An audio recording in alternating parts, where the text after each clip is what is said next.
మనిషి బంగారంగా ఉంటే సరిపోదు.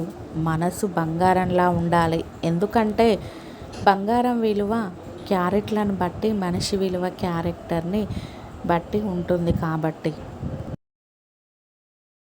బలం ఉన్నప్పుడు భగవంతుడు అర్థం కాడు. బలం కోల్పోయినప్పుడు అర్థమైనా వ్యర్థమే.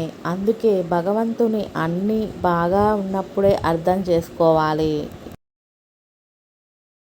కష్టం నీకు వస్తే నీది అంటారు. సంతోషం వస్తే మనది అంటారు.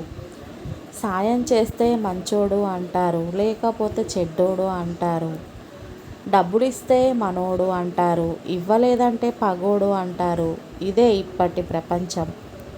బంగారు జింక భూమిపై లేదని రాముడంతటి వాడికి తెలియదా?